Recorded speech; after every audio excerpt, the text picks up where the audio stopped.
بسم اللہ الرحمن الرحیم۔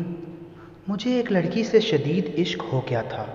وہ لڑکی میری ہی بہن کی دوست تھی اور میں نے صرف اس کی آواز سنی تھی۔ بہن کی دوست ٹوپی والا برقع پہن کر آتی، بہن کے کمرے میں چلی جاتی، پھر باہر صرف اس کے بولنے کی ہی آواز آتی۔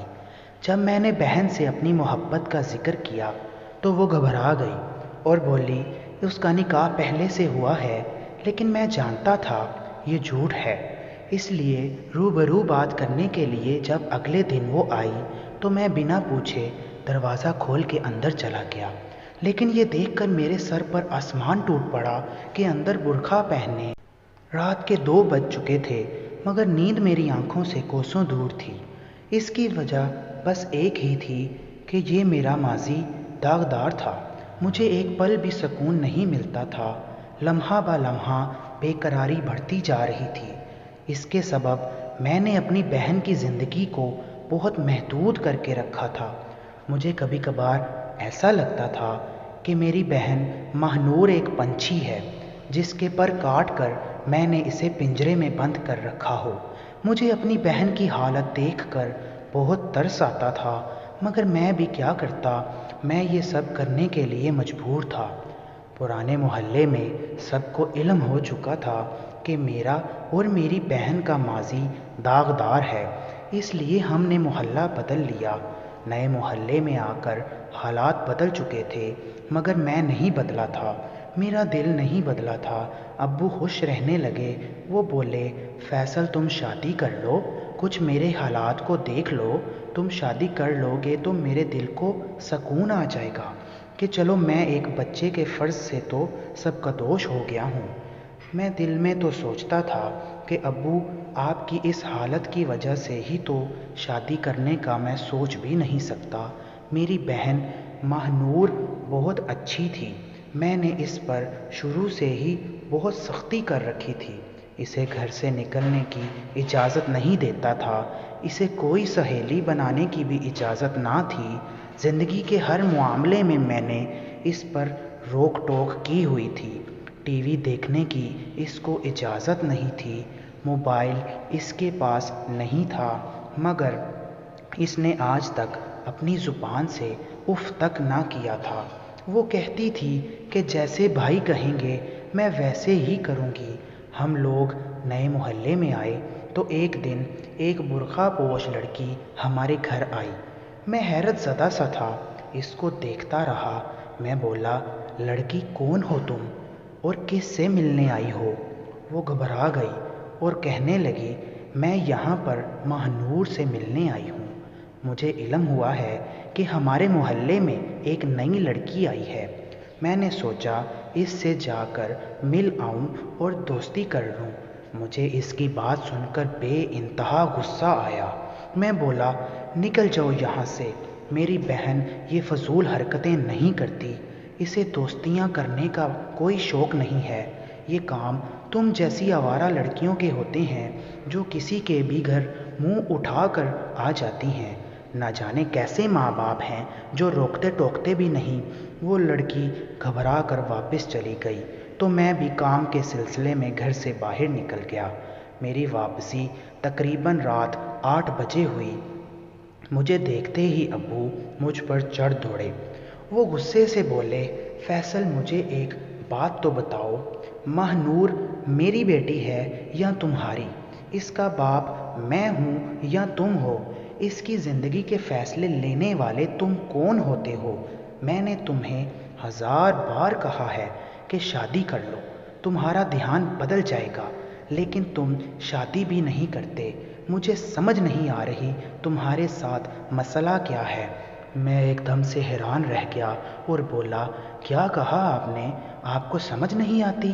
آپ میری زندگی کے ہر واقعے کے چشمدید گواہ ہیں۔ آپ جانتے ہیں کہ میں کس عذاب سے گزرا ہوں، پھر آپ کو سمجھ کیوں نہیں آتی کہ میں شادی کیوں نہیں کر رہا؟ ابو آج کافی غصے میں تھے۔ وہ کہنے لگے ٹھیک ہے، تم نے شادی نہیں کرنی تو میری طرف سے تم بھاڑ میں جاؤ، مگر میری ایک بات کان کھول کر سن لو، آج کے بعد تم میری بیٹی پر بلا وجہ کی روک ٹوک نہیں کرو گے۔ آج تم نے جب اس لڑکی کو ڈانٹ کر گھر سے بھگایا ہے، تب سے ماہنور نے رو رو کر اپنا برا حال کر لیا ہے۔ میں چپ کر گیا تھا۔ میں اپنے کمرے میں آ گیا۔ مجھے بے انتہا دکھ تھا کہ میری بہن روتی رہی ہے، اس لیے میں نے سوچا کہ اب مزید اپنی بہن پر پابندیاں نہیں لگاؤں گا۔ صبح ہوئی تو وہ لڑکی پھر سے ہمارے گھر آ گئی۔ اس کی چال ڈھال سے پتہ چل رہا تھا کہ وہ بہت زیادہ گھبرائی ہوئی ہے۔ وہ جلدی سے ماہنور کے کمرے کی جانب بڑھ گئی۔ تب ماہنور باہر آئی اور بولی، بھیا میری دوست صدف آپ سے بہت ڈرتی ہے، پھر وہ پردے کی بھی بہت پابند ہے، اس لیے آپ کبھی بھول کر بھی میرے کمرے کی جانب مت آنا۔ میں نے سر ہلا دیا تو ماہنور اپنے کمرے میں واپس لوٹ گئی۔ میں ایسے ہی کسی راہ چلتی لڑکی پر بھروسہ نہیں کر سکتا تھا۔ میں نے آج اپنی بہن کو اس فضول دوستیوں سے روکے رکھا تھا، پھر ایک دم سے اسے اتنی کھلی چھوٹ نہیں دے سکتا تھا۔ اس لیے جیسے ہی ابو اٹھ کر اپنے کمرے میں گئے تو میں ماہنور کے کمرے کے دروازے کے ساتھ کان لگا کر کھڑا ہو گیا تاکہ یہ جان سکوں کہ میری بہن کی دوست کیسی ہے، اس کی صحبت بھی اچھی ہے یا نہیں۔ مجھے صدف کے بولنے کی آواز آ رہی تھی۔ وہ ماہنور سے کہہ رہی تھی کہ میں تو 5 وقت کی نماز پڑھتی ہوں، قرآن پاک ہر روز پڑھتی ہوں، تمہیں علم ہے کیا استغفر اللہ کے کتنے فوائد ہیں؟ ماہنور کی حیرت بھری آواز سنائی تھی۔ وہ بولی، کتنے فوائد ہیں؟ صدف بولی، بے تحاشا۔ اگر تم چلتے پھرتے اٹھتے بیٹھتے استغفر اللہ کرتی رہو گی تو تمہارے وجود سے بیماری، نحوست، پریشانی، دکھ تکلیف سب کچھ جاتا جائے گا، رزق میں برکت ہوگی، صحت اچھی ہوگی اور بخت بلند ہوں گے۔ میں صدف کی بات سن کر بے حد خوش ہو گیا۔ یقین میری بہن کو ایک اچھی دوست ملی تھی، اس لیے میں اپنے کام پر چلا گیا۔ میں اپنی بہن کی طرف سے بے فکر تھا۔ اب میری بہن بے تحاشا خوش رہنے لگی تھی۔ وہ کہتی تھی کہ بھیا اب آپ بھی شادی کر لیں، میں چاہتی ہوں کہ آپ ایک پیاری سی بھابھی ہمارے گھر لے آئیں۔ آپ کو علم ہے کیا دوست مل جانے سے پہلے کبھی نہیں سوچا تھا کہ دوستی کا رشتہ کتنا اہم ہوتا ہے، اس لیے میں اب سوچنے لگی ہوں کہ اگر ہمارے گھر میں ایک بھابھی آ جائے تو ہماری زندگیوں میں سکون آ جائے گا۔ میں ان سے اپنے دل کی ہر بات کروں گی جو آج تک کسی سے بھی نہ کہہ سکی۔ میں اپنی بہن کی باتیں سن کر چپ کر گیا۔ میں بار بار انکار کر کے بھی تھک چکا تھا، اس لیے اب خاموشی اختیار کر لیتا تھا۔ ہمارے گھر ماہنور کی دوست ہر روز آنے لگی۔ وہ بہت اچھی لڑکی تھی، میں نے اپنی زندگی میں ایسی لڑکی نہیں دیکھی تھی۔ جب وہ ہمارے گھر آتی، میں اور ابو صحن میں بیٹھے ہوتے، وہ سلام کر کے اتنی تیزی سے آگے بڑھ جاتی کہ میں نے آج تک اس کے قد کاٹ کا بھی اندازہ نہیں لگایا تھا۔ وہ کمرے میں چلی جاتی تو ماہنور اندر سے دروازہ بند کر لیتی، پھر دونوں سہیلیوں کی آواز آنے لگتی تھی۔ اب مسکرا مسکرا کر کہنے لگے، فیصل اگر تم اجازت دو تو ان دونوں لڑکیوں کو تمہاری بیوی ڈھونڈنے کا کام سونپ دوں۔ میں جھنجھلا گیا کہ گھوم پھر کر بات میری شادی پر ہی کیوں آ جاتی ہے۔ میں اٹھ کر گھر سے باہر نکل گیا۔ اب میں بھی سوچنے لگا تھا کہ مجھے شادی کر ہی لینی چاہیے، کیونکہ اس محلے میں کوئی بھی نہیں جانتا تھا کہ میرا ماضی تاریک ہے، مجھے رشتہ آسانی سے مل سکتا تھا۔ میں نے اب سچے دل سے شادی کے متعلق سوچنا شروع کر دیا۔ میں نے ادھر ادھر نظر دوڑائی مگر مجھے اپنے لیے کوئی بھی لڑکی مناسب نہیں لگی تھی۔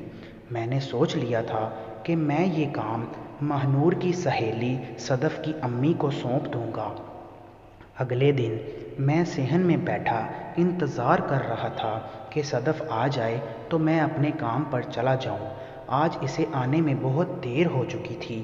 تب مجھے اپنے آپ پر ہنسی آنے لگی کہ صدف دوست تو ماہنور کی ہے، پھر میں کیوں اس کے انتظار میں بیٹھا رہتا ہوں۔ جب بہت دیر گزر گئی تو میں اٹھ کر ماہنور کے کمرے میں چلا گیا اور بولا، ماہنور آج تمہاری سہیلی کیوں نہیں آئی؟ وہ بولی، بھیا اسے بخار ہے، اس وجہ سے نہیں آئی، اور وہ مجھ سے ناراض ہے کہ ہر روز وہی ہمارے گھر کیوں آئے، میں کیوں اس کے گھر نہیں جا سکتی۔ میں نے اسے اپنی مجبوری بھی بتائی کہ میرے بھیا کو میرا کہیں آنا جانا پسند نہیں ہے، تو وہ کہنے لگی کہ میں بھی مفت میں نہیں آئی جو ہر روز منہ اٹھا کر تمہارے گھر چلی آؤں۔ آپ اجازت دیں گے تو میں اس کے گھر اس کی عیادت کے لیے چلی جاؤں، یوں اس کا گلہ بھی دور ہو جائے گا۔ میں نے زور زور سے نفی میں سر ہلا دیا اور بولا، دوستی کی اجازت دے دی ہے، یہی بہت ہے، یہ مت سوچنا کہ میں اس سے زیادہ نرمی کروں گا۔ تب ہی ابو کی آواز آئی، وہ بولے، فیصل جانے دو بچی کو، صدف آنکھوں دیکھی بچی ہے، پھر ایک بار پہلے بھی تو ماہنور اس کے گھر گئی تھی نا۔ میں ہکا بکا رہ گیا۔ میں بولا، یہ کب ہوا؟ ماہنور کب ملنے گئی تھی؟ ابو بولے، جس دن تم نے صدف کو بے عزت کر کے گھر سے نکال دیا تھا، اس سے اگلے روز میں نے اسے اجازت دی تھی کہ جا کر اس لڑکی سے معذرت کر لو۔ مجھے ابو کی بات سن کر بے تحاشا غصہ آ گیا۔ مجھے ابو کی بات پر بہت غصہ آیا۔ میں بولا، آپ میری پیٹھ پیچھے نہ جانے اور کیا کیا کرتے ہوں گے۔ ابو چپ ہی رہے تو میں اٹھ کر گھر سے باہر نکل گیا۔ میں آج بہت اداس تھا، نہ جانے کیوں مجھے رہ رہ کر صدف کا خیال آ رہا تھا۔ آج وہ ہمارے گھر بھی نہیں آئی تھی تو اس کی کمی بہت زیادہ محسوس ہو رہی تھی۔ مجھے خود پر ہنسی آنے لگی کہ مجھے یہ کیا ہو گیا ہے۔ اس سے پہلے تو کبھی میں نے کسی کے لیے ایسا محسوس نہیں کیا تھا۔ یہ سب سوچ کر میں اس فیصلے پر پہنچا کہ شاید مجھے صدف سے محبت ہو گئی ہے۔ میں نے فیصلہ کر لیا کہ صدف سے شادی کر لوں، اس طرح ماہنور کی دوست اس کی بھابھی بن جائے گی۔ لڑکی آنکھوں دیکھی تھی، صوم سلاد کی پابند تھی، پردے کی پکی تھی، پھر سب سے بڑھ کر اس کی دوستی میری بہن کے ساتھ تھی۔ پہلے مجھے یہی فکر رہتی تھی کہ اگر میں نے شادی کر لی تو نہ جانے میری بیوی میری معصوم سی بہن کے ساتھ کیا سلوک کرے۔ اب یہ مسئلہ بھی ختم ہو چکا تھا، اس لیے میں نے سوچا کہ گھر جاتے ہی یہ خوشخبری میں اپنی بہن کو سناؤں گا۔ میں گھر گیا تو ماہنور میرے لیے کھانا لے آئی۔ میں نے اسے اپنے پاس بٹھا لیا اور بولا، ماہنور کیا تم سچ میں چاہتی ہو کہ میں شادی کر لوں؟ میری بات سن کر ماہنور خوشی سے جھوم اٹھی۔ بھیا اس سے بہتر اور کیا ہوگا میرے لیے، اس سے بڑھ کر اور کیا خوشی کی بات ہو سکتی ہے۔ آپ اپنے ماضی کو بھلا کر شادی کر لیں اور اپنا گھر بسا لیں۔ میں بولا، اگر میں کہوں کہ مجھے شادی کے لیے تمہاری دوست صدف پسند ہے تو کیا تم کہو گی؟ میری بات سن کر ماہنور ایک دم سے پریشان ہو گئی۔ وہ ہکلا کر بولی، بھیا آپ یہ کیا کہہ رہے ہیں؟ میں بولا، کیوں کیا ہوا؟ تمہیں یہ سب سن کر خوشی نہیں ہوئی کیا؟ میں نے نفی میں سر ہلا دیا اور بولی، نہیں، بالکل بھی نہیں، ایسا نہیں ہو سکتا۔ آپ اس دنیا میں جس لڑکی سے پر بھی ہاتھ رکھیں گے میں اس سے آپ کی شادی کروا دوں گی، مگر صدف سے نہیں۔ اتنا کہہ کر ماہنور اٹھ کر اپنے کمرے میں چلی گئی، جبکہ میں ہکا بکا سا بیٹھا رہ گیا۔ یہ سب کیا ہوا تھا؟ مجھے تو لگا تھا میری بہن یہ سن کر بہت خوش ہوگی، مگر اس کا یہ ری ایکشن دیکھ کر میرا دل ٹوٹ گیا۔ میں ماہنور سے خفا ہو گیا، اس لیے میں نے اس سے بات کرنا چھوڑ دیا، کیونکہ وہ ہر وقت میرے سر پر سوار رہتی تھی کہ آپ شادی کر لیں، اور آج جب میں نے اپنے منہ سے شادی کا نام لیا تو اسے سانپ سونگھ گیا۔ اب میں بے چینی سے انتظار کرتا کب صدف ہمارے گھر آئے گی اور جب میں اس کی ایک جھلک پاؤں گا، مگر وہ تو جیسے ہمارے گھر کا راستہ ہی بھول گئی تھی۔ تیسرے دن ماہنور میرے کمرے میں آئی اور بولی، بھیا آپ مجھ سے ناراض ہیں؟ میں چپ چاپ بیٹھا رہا۔ وہ میرے پاس آ کر بیٹھ گئی، اس کی آنکھوں سے آنسو بہنے رہے۔ وہ کہنے لگی، بھیا میں چاہتی ہوں کہ آپ کی شادی ہو جائے، مگر صدف سے نہیں۔ تب میں پھٹ پڑا۔ میں بولا، ماہنور تم جانتی ہو نا ہم نے اپنی زندگی میں کیا کیا برداشت کیا ہے، ہم نے مل کر بہت زیادہ دکھ جھیلے ہیں۔ تمہیں یاد ہے نا، جب تم 8 سال کی تھی ہمارے ساتھ بڑا حادثہ ہوا، ہماری ماں جو کہ ہماری کل کائنات تھی ہمیں چھوڑ کر بھاگ گئی۔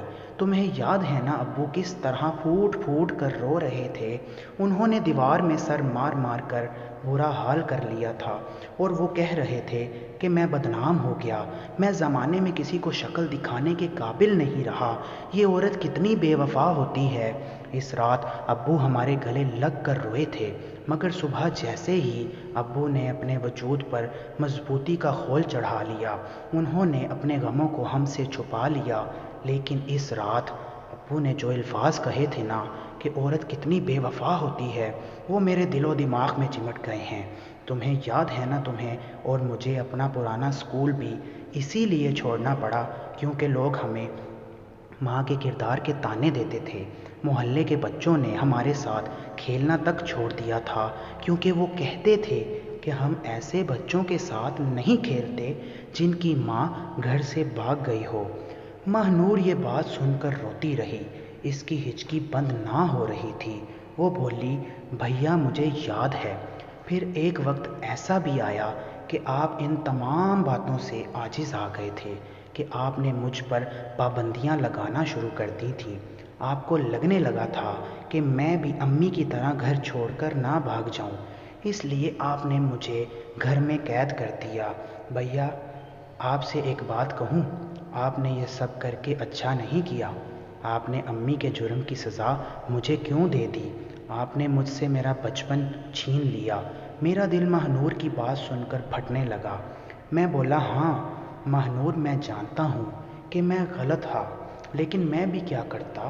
مجھے ڈر تھا کہ کہیں تم بھی امی کی طرح گھر سے نہ چلی جاؤ، میں اور ابو زمانے بھر میں پھر سے رسوا نہ ہو جائیں۔ تمہیں پتہ ہے میں نے آج تک شادی کیوں نہیں کی؟ کیونکہ مجھے یہی خوف تھا کہ ایک دن میری بیوی بچوں کو چھوڑ کر بھاگ جائے گی، پھر میرے بچوں کا بھی وہی حال ہوگا جو ماہنور اور فیصل کا ہوا۔ پرانے محلے میں کوئی بھی ہمیں عزت کی نگاہ سے نہیں دیکھتا تھا، ہر کوئی ہماری ہنسی اڑاتا تھا۔ یہ تو شکر ہے کہ ابو نے محلہ بدل لیا، نہیں تو میں پاگل ہو جاتا۔ اس محلے میں آ کر تم نے نئی سہیلی بنائی تو وہ بھی مجھے اچھی لگنے لگی۔ اس کی طرف دیکھ کر دل یہ گواہی دیتا ہے کہ کم از کم وہ مجھے دھوکہ دے کر فرار نہیں ہوگی۔ اب بولو ماہنور، تم کیوں شادی میری اپنی سہیلی سے نہیں کرنا چاہتی؟ ماہنور جذبات میں آ کر بولی کہ اس شادی کی اجازت اسلام نہیں دیتا۔ میں ماہنور کی بات سن کر ایک دم سے چونک گیا۔ میں بولا، کیا مطلب ہے تمہارا؟ وہ گھبرا گئی اور بولی کہ صدف کا نکاح ہو چکا ہے، اس لیے آپ اس کے ساتھ شادی نہیں کر سکتے۔ اتنا کہہ کر وہ اٹھ کر اپنے کمرے میں چلی گئی، مگر مجھے اس کے انداز سے اس بات کا علم ہو رہا تھا کہ وہ جھوٹ بول رہی ہے۔ میں نے دل میں ٹھان لیا کہ جیسے ہی صدف ہمارے گھر آئے گی میں اس کے سامنے اپنا پرپوزل رکھ دوں گا۔ اس کا انتظار کرتے کرتے ایک ہفتہ گزر گیا مگر وہ نہیں آئی۔ میں بجھ گیا تھا۔ ایک دن میں بیٹھا ہوا تھا جب صدف ہمارے گھر آ گئی۔ جیسے ہی صدف کمرے میں گئی میں بھی اس کے پیچھے کمرے میں چلا گیا، مگر سامنے کا منظر دیکھ کر تو میں سکتے میں ہی آ گیا تھا کیونکہ وہاں صدف کی جگہ ایک لڑکا بیٹھا تھا۔ مجھے دیکھ کر ماہنور کی جان پر بن گئی۔ وہ پھوٹ پھوٹ کر رونے لگی اور بولی، بھیا کوئی بھی فیصلہ کرنے سے پہلے ایک بار میری بات سن لیں۔ دراصل میں نے ساری زندگی تنہا ہی گزاری تھی، اس لیے میں دوستی جیسے رشتے کے لیے ترس رہی تھی۔ ہم نے محلے میں آ گئے مگر یہاں آ کر میری اداسی مزید بڑھ گئی تھی۔ ایک دن میں کپڑے دھو کر چھت پر سکھانے گئی تو وہاں مجھے ایک لڑکا نظر آیا۔ وہ پتنگ اڑا رہا تھا۔ اسے میں نظر آئی تو اس نے ہائے کا اشارہ کیا۔ مجھے یہ لڑکا بالکل بھی اچھا نہیں لگا، اس لیے میں نیچے آ گئی۔ اب میں جب کپڑے چھت پر سکھانے جاتی تو وہ لڑکا مجھے سلام کا اشارہ کرتا۔ ایک دن اس نے میری جانب پتھر اچھال دیا۔ اس پر ایک کاغذ لپٹا ہوا تھا جس پر لکھا تھا کہ تم بہت زیادہ خوبصورت ہو۔ مجھے بھی یہ لڑکا اچھا لگنے لگا۔ ایک دن میں نے اسے ایک مکمل خط لکھ کر اویس کی جانب پھینک دیا۔ میں نے اس خط میں اپنی زندگی کے تمام حالات اسے بتا دیے، اپنے غم، اپنی تنہائی کے بارے میں اسے بتا دیا۔ اس لیے اگلے دن اویس برقع پہن کر ہمارے گھر آیا تھا اور زنانہ آواز میں بات کرنے لگا، مگر بھیا آپ نے اسے گھر سے بھگا دیا۔ اگلے دن ابو نے مجھے اجازت دی کہ میں اپنی سہیلی کو جا کر منا لوں۔ وہ نہیں جانتے تھے کہ برقعے میں صدف نہیں بلکہ اویس ہے۔ میں اویس کے گھر گئی تو اس نے مولوی صاحب کو بلا کر مجھ سے نکاح کر لیا اور بولا چلو ہم یہاں سے بھاگ چلیں، مگر بھیا میں آپ کی عزت خاک میں نہیں ڈال سکتی تھی۔ جہاں تک شادی کی بات ہے وہ میرا حق تھا۔ میں نے سوچا تو میں نے چھپ کر نکاح کر لیا، اس لیے اویس مجھ سے ملنے آتا ہے۔ میں اپنی بہن کے منہ سے یہ بات سن کر کانپنے لگا تھا۔ اتنی دیر میں ابو بھی وہیں پر آ گئے۔ انہوں نے ماہنور کے سر پر پیار دیا اور بولے میری بیٹی، میں تمہارا احسان مند ہوں کہ تم نے اس محلے میں ہمیں رسوا ہونے سے بچا لیا۔ میں ناراض تھا مگر کچھ نہ کر سکا۔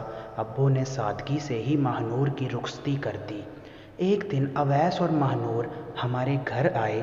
ماہنور نے ایک لڑکی کی تصویر مجھے دکھائی، کہنے لگی بھیا یہ لڑکی بہت اچھی ہے، بالکل ویسی ہی جیسی اویس نے بننے کا ڈھونگ رچایا تھا۔ مجھے امید ہے اگر آپ نے اس لڑکی سے شادی کر لی تو آپ کی زندگی جنت بن جائے گی۔ میں بولا میں یہ شادی نہیں کر سکتا۔ تب ابو غصے میں آ گئے اور بولے اپنی بکواس بند کرو، بس ہو گیا، یہ سب نہیں چلے گا، اب میں تمہاری شادی کر کے ہی رہوں گا۔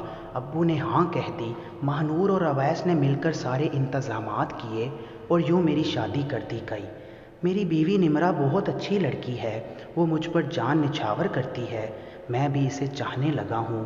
مجھے ایک خوف ہے جو میرے وجود سے چمٹ گیا ہے، اگر یہ مجھے چھوڑ کر چلی گئی تو میں کیا کروں گا؟ وہ تو میری ماں تھی جو مجھے چھوڑ گئی، تو میں اپنی بیوی پر کیسے بھروسہ کر سکتا ہوں؟ لیکن جوں جوں وقت گزرتا جا رہا ہے میری بیوی مجھے خود پر یقین دلانے میں کامیاب ہو رہی ہے اور میری زندگی جنت بننے لگی ہے۔